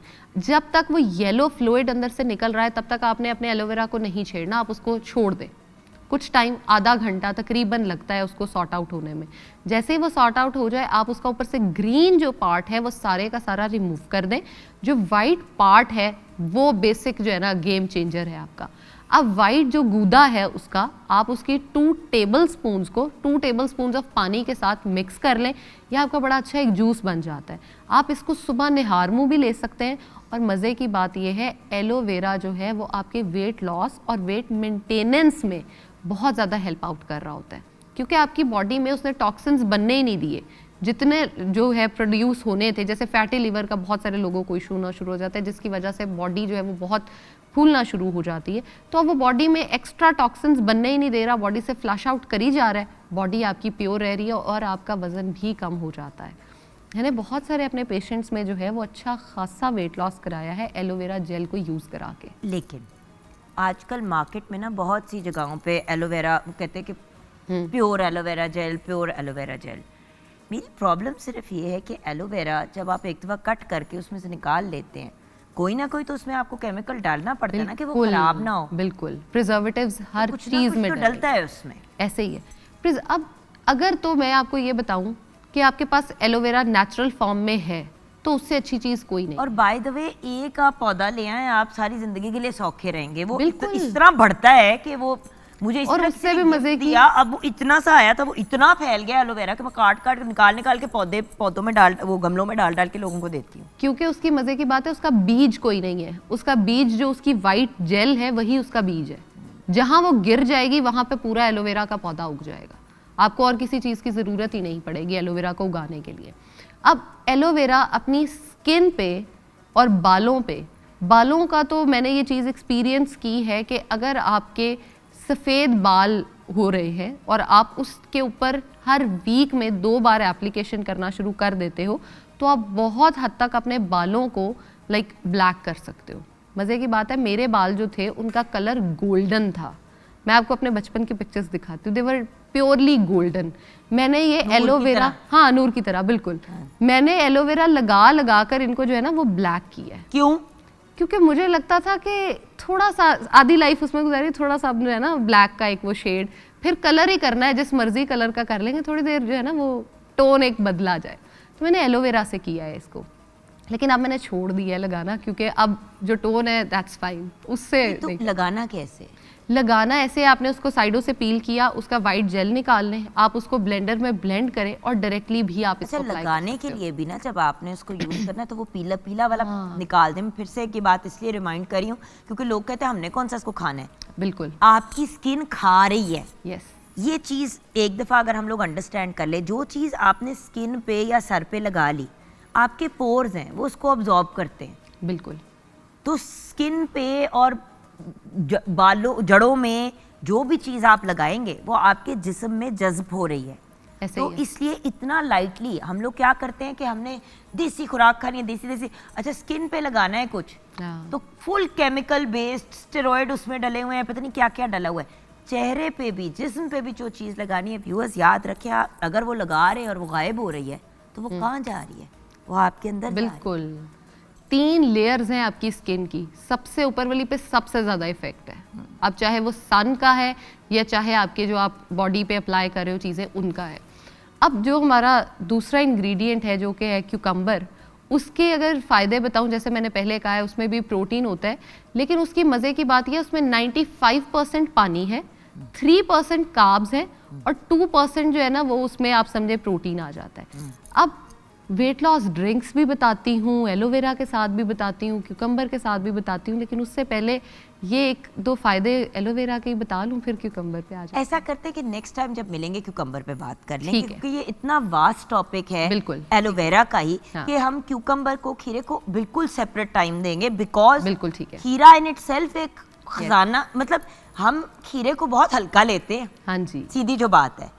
People take cucumber very lightly, कि हम वो पढ़ दे घरों में पड़ा होता है तो उसका इस्तेमाल तो करें। बिल्कुल। अच्छा, तो एलोवेरा पे ही बात रहे। अगर एलोवेरा को हम कैस्टर ऑयल और विटामिन ई के साथ मिलाकर यूज़ करते हैं तो जो आपकी एक्सपेंसिव से एक्सपेंसिव पीआरपी जो है ना, सीरम्स, हाँ, या सिरम्स जो है, वो आपको रिजल्ट नहीं दे पाते। जो ये 3 चीज़ें अगर आप मिक्स करके अपने बालों पे लगाते हो। लेकिन बेटा कैस्टर ऑयल तो बालों से निकलता ही नहीं है, वो अच्छा, मतलब करना क्या है, एलोवेरा का पूरा लीफ लिया, उसको आपने डाला, कैस्टर ऑयल जो है आपने सिर्फ 1 टीस्पून डालना, 1 चाय की चम्मच, बिल्कुल। ठीक। और विटामिन ई के जो कैप्सूल्स हैं 400 या 600 mg के, आपने वो 2 डालने हैं। 2 डाल के आपने उसको अच्छी तरह से ब्लेंड कर लेना है। अब जब अच्छी तरह आप उसको ब्लेंड करते हो ना, तो कैस्टर ऑयल बहुत मिनिमल हो जाता है, तो जो आपका एलोवेरा होता है वो आपके बालों पे एक अच्छा प्रोटेक्शन भी देता है। जिन लोगों के बालों में फ्रिज बहुत ज़्यादा रहता है, वो भी अगर इस मास्क जो को कहते हैं यूज़ ना करते फटे हैं, फटे से बाल होते हैं, कि मतलब आपने कर लिए बाल ब्लो ड्राई भी कर लिए बेशक, और थोड़ी देर के बाद वो जली जली सी लुक आनी शुरू हो जाती है। बिल्कुल आप उसको भी इससे ठीक कर सकते हो। अब ये आपने मिक्स कर लिया, फिर इसको लगाना कैसे? इसको आपने अपनी रूट से टिप्स तक लगाना। नहाने के बाद, नहाने से पहले आधा शैम्पू, घंटा, शावर सबसे पहले? बिल्कुल सबसे पहले आपने लगाना है। आधा घंटा आप रखें, उसके बाद आप शावर कर लें। और शावर के बाद, अगर आप पहले यूज़ करना नहीं चाहते तो शावर के बाद जब आप फ्री हो गए हो तो आपको किसी कंडीशनर की ज़रूरत नहीं है। एक एलोवेरा को जो है जेल है उसकी बॉटल बना लें और उसको ही अपने एंड्स में लगा लें और छोड़ दें, लेंथ और end. As an leave on serum. अब आपने वॉश करने की ज़रूरत नहीं है, वो एज इट इज़ आपके बालों में लगा रहेगा। जो आपके बालों में शाइन आएगी और जो आपको वो प्रोटेक्ट करेगा आपकी हीट से, डैमेज से, आप देखोगे कि यार बालों की लेंथ भी अच्छी होनी शुरू हो जाएगी। बहुत सारे लोग वो होते हैं जिनके सिर्फ स्कैल्प पे बाल ज़्यादा होते हैं, लेंथ में बाल अच्छे नहीं होते। अब अगर वो ये चीज़ें लगाते हैं, तीनों का जो मैंने बताया वो लगाना शुरू करते हैं, तो उनके बाल बहुत अच्छे हो जाते हैं। अब कैस्टर ऑयल और एलोवेरा आप अपनी आई लैशेस के लिए यूज़ कर सकते हैं, के लिए, हाँ। लेकिन उसको डायरेक्टली लगाएंगे तो वो चुभेगा, उंगली से भी चुभेगा। तो जो आपका मस्कारा वाला ब्रश होता है, आप उसके साथ उसको अप्लाई कर सकते हो। बहुत सारे लोगों को होता है कि हमारे आईब्रोज जो है वो थिक आए, तो आप उसके लिए भी इसको यूज़ कर सकते हो। Amazing, thank you so much. Welcome. इतनी डिटेल में एलोवेरा पे बात हुई और अच्छा लगा, बिकॉज हमेशा हम इस टॉपिक को टच करके निकल जाते हैं। सही है। So thank you so much for sharing. और हमारे प्यारे नुमान भाई का भी बहुत बहुत शुक्रिया। अब हम ब्रेक की तरफ बढ़ेंगे। ब्रेक के बाद जब वापस आएंगे तो अपने स्कॉलर से गुफ्तगू करेंगे। आप हमारे साथ रहिएगा।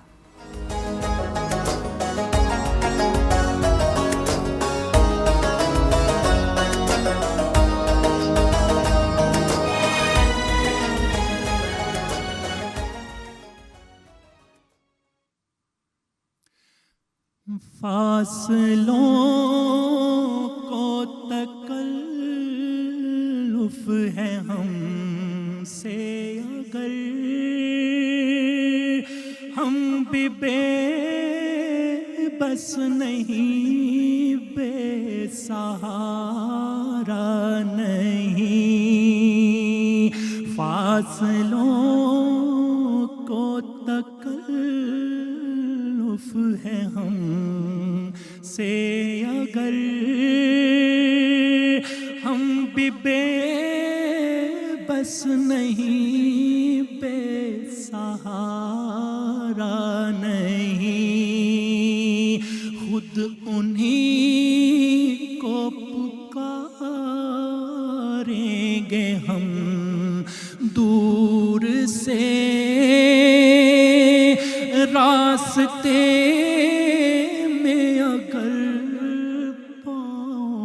थक जाएंगे। हम मदीने में तन्हा निकल जाएंगे और गलियों में कसदन भटक जाएंगे। हम वहाँ जाके वापस नहीं आएंगे। हम वहाँ जाके वापस नहीं आएंगे। ढूंढते ढूंढते लोग थक जाएंगे। जैसे ही सब्ज गुंबद नजर आएगा, बंदगी का करीना बदल जाएगा। सर झुकाने की फुर्सत मिलेगी किसे, खुद ही पलकों से सजदे टपक जाएंगे। ऐ मदीने के ज़ाहिर खुदा के लिए दास्तान सफर मुझको यूं मत सुना। ऐ मदीने के ज़ाहिर खुदा के लिए दास्तान सफर मुझको यूं मत सुना। दिल तड़प जाएगा, बात बढ़ जाएगी। दिल तड़प जाएगा, बात बढ़ जाएगी। मेरे मुहतात आंसू छलक जाएंगे। दिल तड़प जाएगा, बात बढ़ जाएगी। मेरे मुहतात आंसू छलक जाएंगे। सुभान अल्लाह, सुभान अल्लाह, जज़ाकल्लाह। आज हमें बहुत ही प्यारे और मारूफ सना ख़्वान ने ज्वाइन किया है, जिनकी मैं पर्सनली बहुत बड़ी फ़ैन हूँ। अब्दुल शकूर शिराज़ी हमारे साथ हैं और माशाल्लाह अब इन्होंने अपने बेटे को भी इसी डायरेक्शन में लगाया है। मुझे बहुत खुशी होती है देख के। अस्सलाम वालेकुम भैया। वालेकुम अस्सलाम। शुक्रिया आपके वक्त का। जी और हमें ज्वाइन किया है ब्रेक के बाद। व्यूअर्स, जैसे कि आप जानते हैं, आज प्रोग्राम की शुरुआत में मैंने बात की करियर काउंसलिंग की और मैंने आपको ये कहा कि बच्चों को हमें वो करने देना चाहिए जो वो चाहते हैं। ज़बरदस्ती अपनी ओपिनियंस, अपनी राय बच्चों पे नहीं इन्फोर्स करने चाहिए। It's not fair. नई जनरेशन अपनी सोच, अपनी मतलब सच्ची बात है, नई जनरेशन पे कोई भी अपनी थॉट प्रोसेसेस आप ज़बरदस्ती फोर्स करने की कोशिश को, वो आपसे दूर हो जाते हैं। आज हमारे साथ एक ऐसी पर्सनालिटी हैं जो यंग लोगों को राइट डायरेक्शन में गाइड भी करते हैं और उसके साथ साथ ये भी बड़ी करीब से जानते हैं कि हमारे जो यंग लोग हैं किन मसाइल को फेस कर रहे हैं। आज हमें ज्वाइन किया है डॉक्टर शाहिद मुनीर ने। चेयरमैन है हायर एजुकेशन कमीशन पंजाब के अस्सलाम वालेकुम डॉक्टर साहब। वालेकुम अस्सलाम। आपका बहुत शुक्रिया कि आपने मुझे इनवाइट किया। डॉक्टर साहब देखिए, जब हम डिफरेंट एस्पेक्ट्स की बात कर रहे हैं तो वहाँ पे ऑफ कोर्स दीन की बातें करना बड़ा इम्पोर्टेंट है, लेकिन दीन में जो एक चीज़ दीनी तालीम हासिल करना जैसे बहुत इम्पोर्टेंट है, उस तरह दुनियावी तालीम हासिल करना भी बड़ा इम्पोर्टेंट है, ताकि इंसान दीन दुनिया को बैलेंस में आगे लेके बढ़ सके। अब एक ऐसी चीज़ है जिसके बारे में चाहे आप दीनी तालीम हासिल कर रहे हो चाहे दुनियावी तालीम हासिल कर रहे हो, ये चीज़ बड़ी टेंशन का बायस बन रही है, और वो है नई टेक्नोलॉजीज़।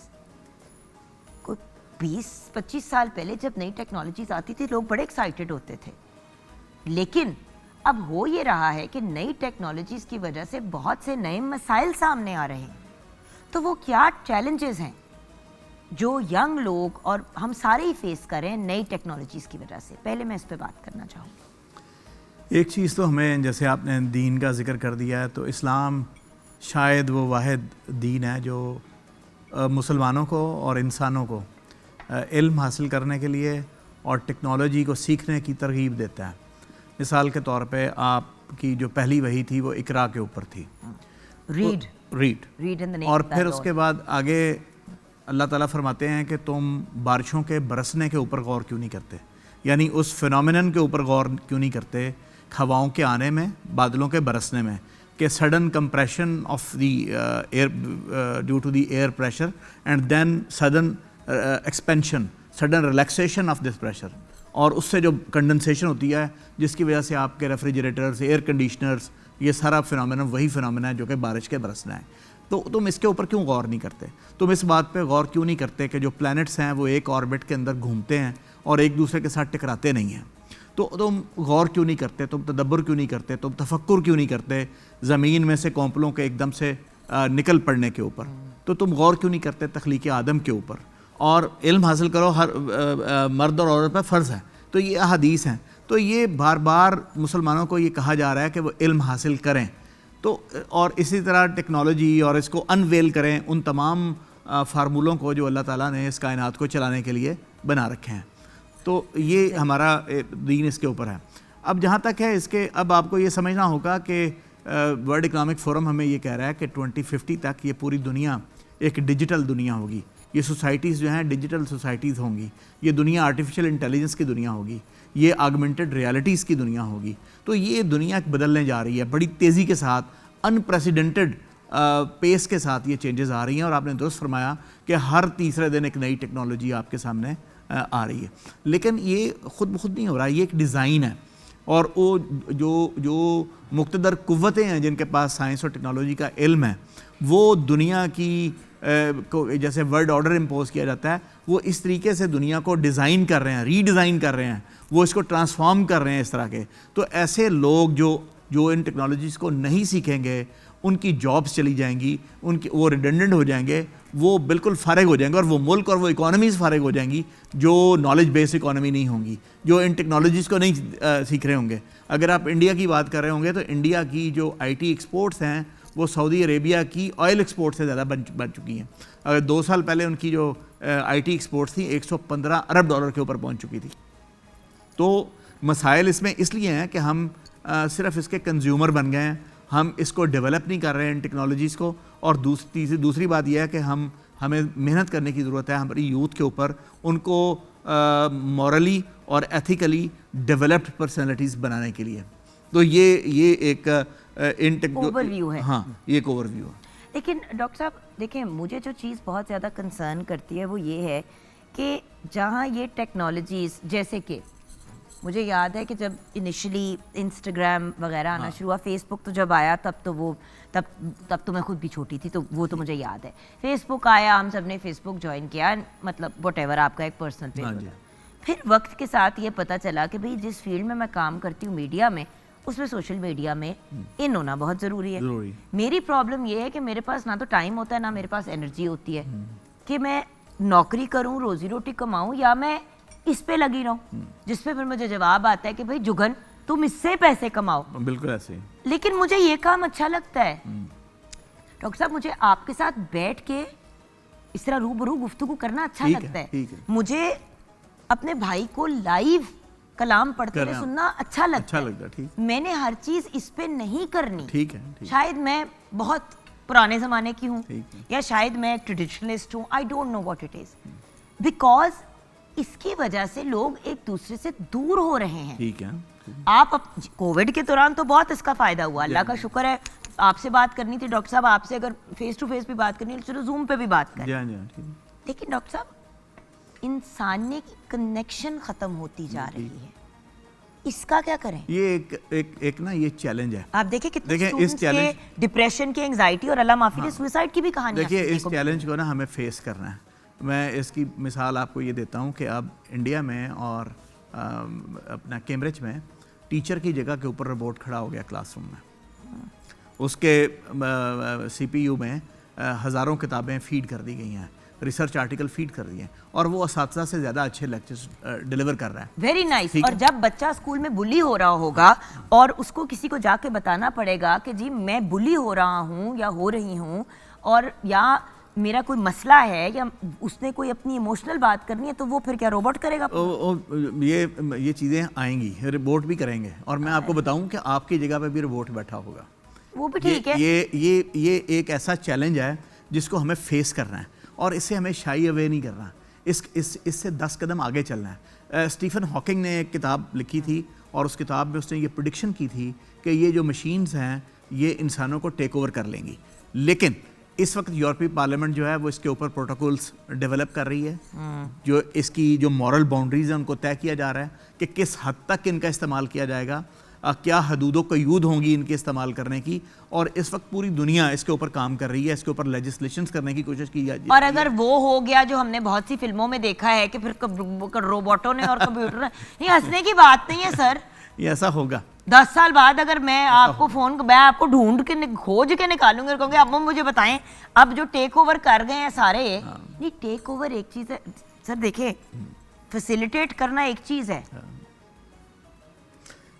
आई एम हैप्पी कि कोई मुझे यहाँ पे रिप्लेस करे आके, लेकिन इंसान करे तो अच्छी बात है। रोबोट ने कर दिया। मेरा पॉइंट ऑफ व्यू ये है कि हमें आर्टिफिशियल इंटेलिजेंस से 10 कदम आगे सोचना है, हमें ड्राइवर होना है, हमें इनका ड्रिवन नहीं होना, हमें इनसे आगे इनके तोड़ सोचने हैं। उसका तोड़ क्या है? इनके सोचने मैं आपको बताता हूँ। मिसाल के तौर पे हमारे यहाँ चैट GPT आपने सुना होगा, एक सॉफ्टवेयर है। कोई पर्सनलाइज्ड आपको नोट भी नहीं लिखता क्योंकि वो आपको कंप्यूटर लिख के दे रहा है। वो लिख के दे रहा है। इसका तरीकाकार, अब टीचर क्या करेगा इसका? टीचर अब इससे 10 कदम आगे की सोचेगा। वो एक ऐसा सॉफ्टवेयर डेवलप करेगा जो आर्टिफिशियल इंटेलिजेंस बेस्ड कंटेंट को आइडेंटिफाई करेगा।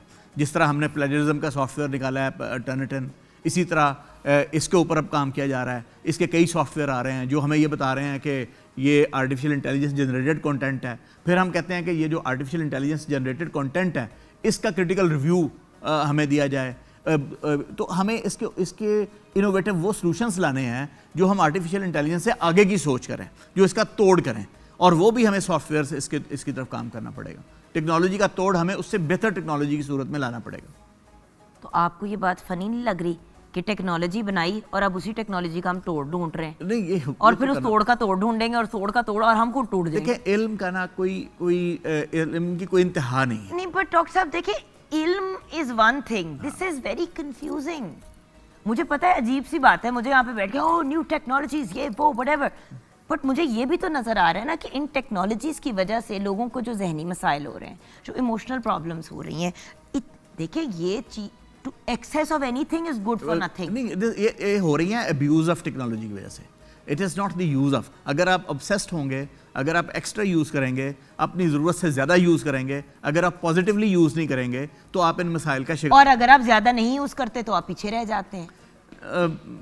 डॉक्टर साहब देखिए, आई नो कि you are pro the cause. My problem is कि मैं एज अ मदर सोच रही हूँ, मैं एज अ वर्किंग पर्सन, आपने कहा कि मुझे रिप्लेस कर लेगा रोबोट, लाइक आई सेड, मुझे कोई यंग पर्सन आके रिप्लेस करे, कोई और इंसान करे, समझ आती है। अगर मैं आपको इंटरव्यू कर रही हूँ, मेरे अंदर कोई एम्पैथी नहीं है, कोई सिंपैथी नहीं है, कोई इमोशनल कोशेंट नहीं है, तो फिर तो आपके भी बैठने की जरूरत नहीं, फिर दो रोबोट्स बैठ के बात करें। ऐसा होगा, मैं आपको रियलिटी बता रहा हूँ जो मैं जानता हूँ। वो ये है कि आज आप ये देख रहे हैं कि रोबोट के अंदर एक्सप्रेशंस नहीं है, उसके अंदर फीलिंग्स नहीं है।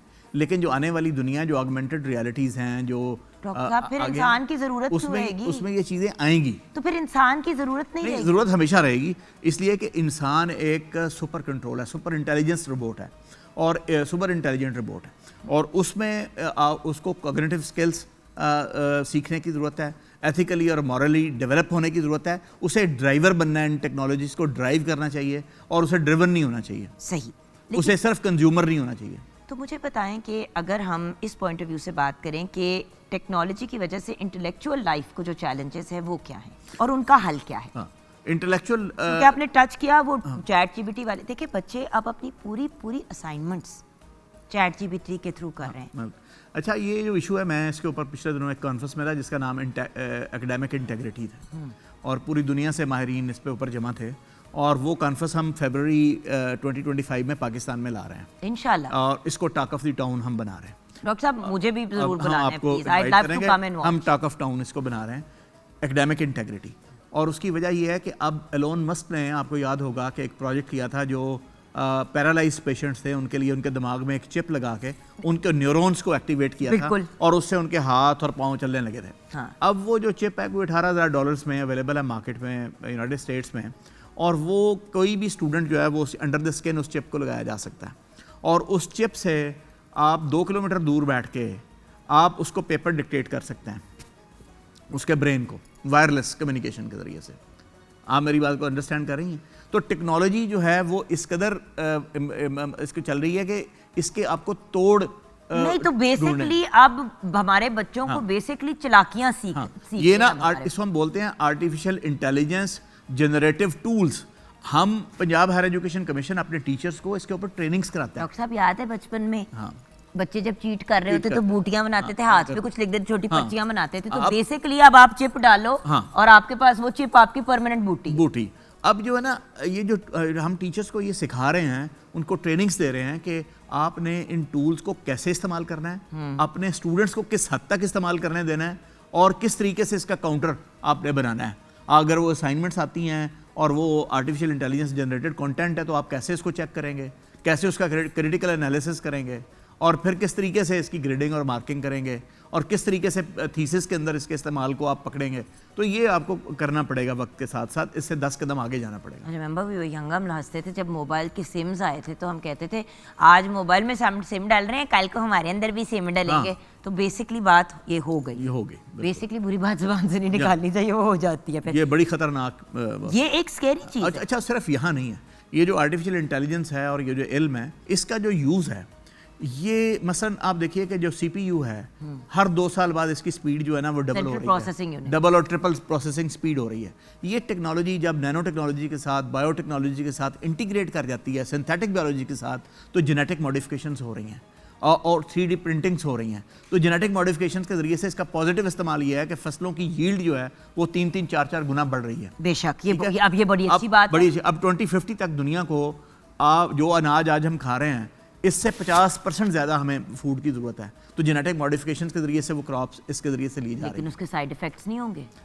वो रिसर्च साथ साथ चलती रहेगी, लेकिन फूड देना, जबकि जो हर इंसान की बेसिक जो बुनियादी काबिल ज़रूरत काश्त है। रकबा है वो कम होता चला जा रहा है, आबादी जो है वो बढ़ती चली जा रही है। इसी तरह सिंथेटिक फ्यूल्स आपके आएंगे, आपके जो फॉजल फ्यूल्स हैं उनके ऊपर बायो रिफाइनरीज के ज़रिए से काबू अब पाया देखिए ना, जाएगा। पेट्रोल प्राइसेस इतनी महंगी हो गई हैं। एक बात मैं व्यूअर्स बार बार कहती हूँ लोगों को क्लियर करने के लिए, देखिए पाकिस्तान में बहुत से मसाइल है, मैं मानती हूँ, लेकिन पेट्रोल की कीमत बढ़ना ये पूरी दुनिया का प्रॉब्लम है, ये सिर्फ पाकिस्तान में नहीं हो रहा।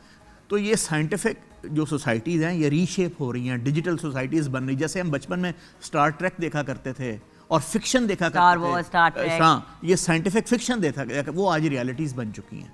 तो इसलिए इससे हमारा एक मुकाबला है, आपको ये भी सोचना चाहिए कि हमारा एक मुकाबला है और हमें इसको सीखना है। लेकिन उसके साथ साथ क्या मेंटल चैलेंजेस नहीं आ रहे हैं यंग लोगों के लिए? हमें एक अच्छा इंसान बनना है। मैं इसीलिए कह रहा हूँ कॉग्निटिव स्किल्स उसको सिखाने हैं, सोशो इकोनॉमिक स्किल्स उसको सिखाने हैं, और उसको डिजिटल स्किल्स सिखाने हैं। डॉक्टर साहब मैं नफ्सियात के पॉइंट ऑफ व्यू से मैं- कह रही हूँ, जब मैं देखिए हर बंदे के लिए ये एक, जब मैं कॉग्निटिव बात करता हूँ तो कॉग्निटिव का मुराद ये है कि उनकी इंटेलेक्चुअल एबिलिटीज़ को बढ़ाना है उनको साइकोलॉजिकली साउंड करना है, उनको रूहानी तौर पे बेहतर करना है, उनको नफसियाती तौर पे बेहतर करना है, ताकि वो साउंड हो और उसको यूज़ कर रहे हो, अब्यूज़ ना कर रहे हो, इसकी पॉजिटिविटी की तरफ आएँ, इसकी पॉजिटिव एप्लीकेशंस की तरफ आएँ। और अगर हम इसे अवॉइड कर देंगे, हम बहुत पीछे की दुनिया में चले जाएंगे, हम पत्थर के ज़माने में चले जाएंगे। अगर हमें कम्पीट करना है तो हमें उनसे 10 कदम आगे की दुनिया में, हमें डेवलप करनी है ये टेक्नोलॉजीज़, हमें सिर्फ इसके यूज़र नहीं बनना। मेरा पॉइंट ऑफ व्यू समझे, पाकिस्तानी यूथ को, पाकिस्तानी साइंटिस्ट को, पाकिस्तानी टेक्नोलॉजिस्ट को ये टेक्नोलॉजीज़ को आगे लेके जाना है, इनके नए एवेन्यूज़ खोलने हैं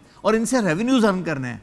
अच्छा, इस पे गाइडेंस दें कि रेवेन्यूज़ कैसे इस तरह इससे गेन किए जा सकते। देखिए मैं आपको, क्योंकि बहुत यंग लोग इस वक्त, आपको जो ओल्डर जनरेशन के भी लोग देख रहे होंगे, वो यंग लोगों को आप समझ रहे हैं ना, हमने थोड़ा सा गाइडेंस तो देनी है। बिल्कुल ठीक।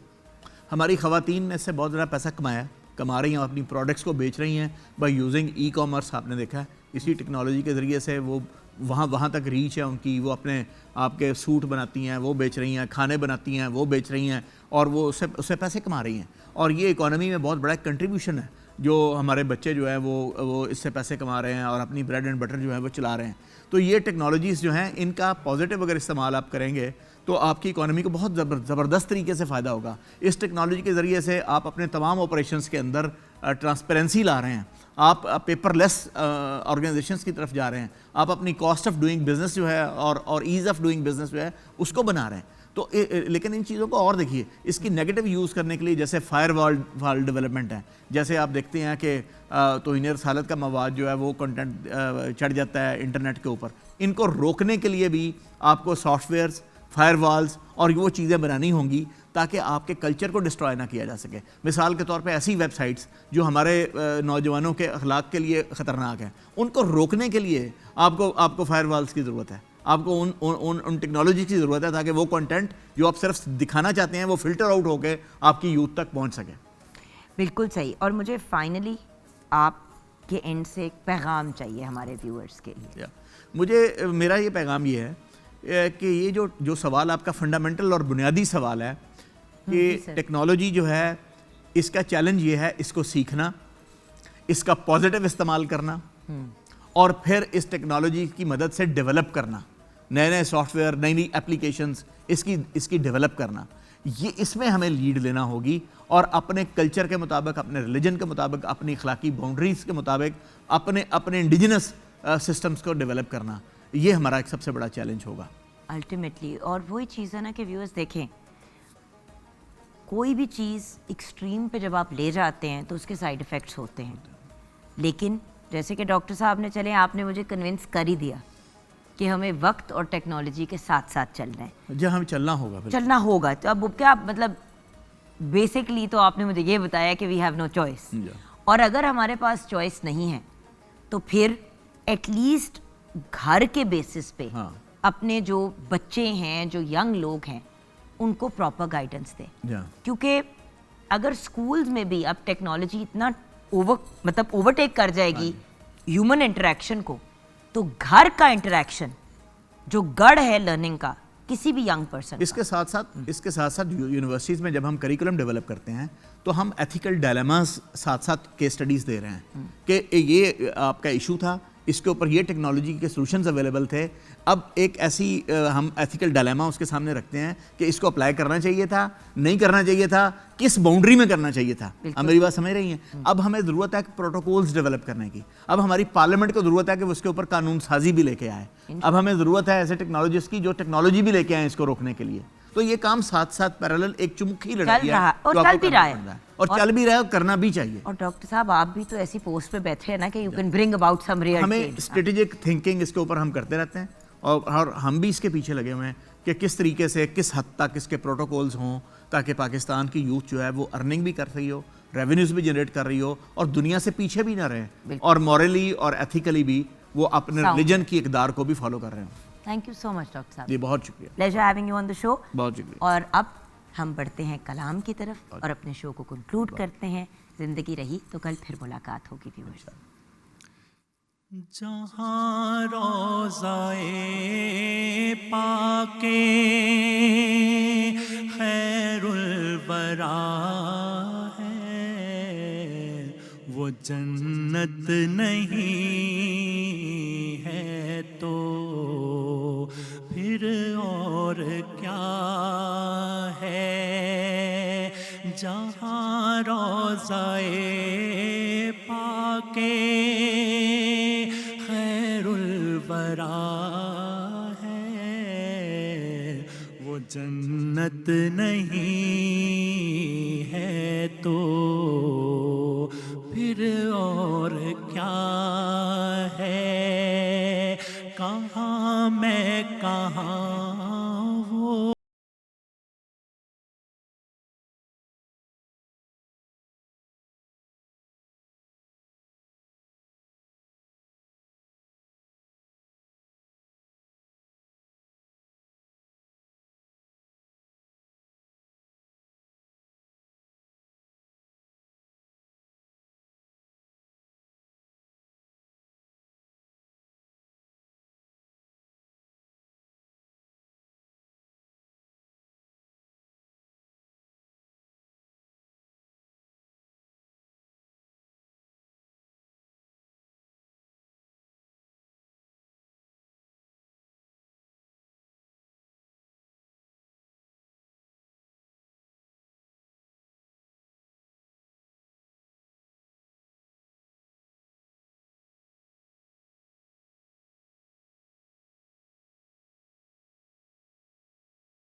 ये अजमत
फिर और क्या है।